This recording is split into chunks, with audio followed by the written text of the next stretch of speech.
મિત્રો કુનાલ પંડ્યા યાર કાલની મેચમાં ભાઈ યોદ્ધાની જેમ લડ્યો છે. ઓ મિત્રો રવિવારનો દિવસ અને આઈપીએલની બે જબરદસ્ત મેચો યાર. અગાઉ સીએસકે અને એલએસજીની અને ત્યાર પછી આરસીબી અને મુંબઈ ઇન્ડિયન્સની.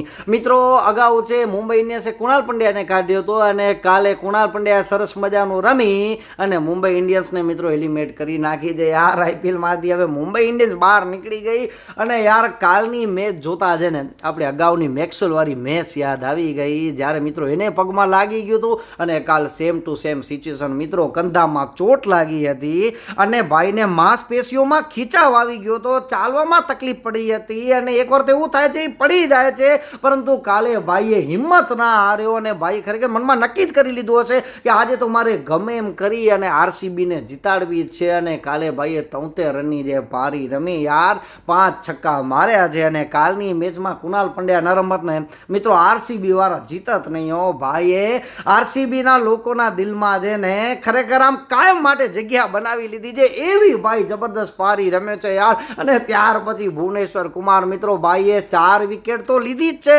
અને બેટિંગમાં મિત્રો પણ ભાઈએ જબરદસ્ત સિક્સ મારો છે યાર. મેચ તો અંત સુધી ગઈ, 3 બોલમાં 9 રન જોતા હતા અને ભુવનેશ્વર કુમારનો 6. ત્યાર પછી ભાઈ ભલે એક બોલ ખાલી જાય છે ને લાસ્ટમાં યાર જે ડબલ રન લે છે મિત્રો, ગજબ મેચ જામી હતી. ઓ ખરેખર આરસીબીની ટીમ યાર શું રમી છે, બિચારા મુંબઈ વાળા બહાર થઈ ગયા પણ યાર.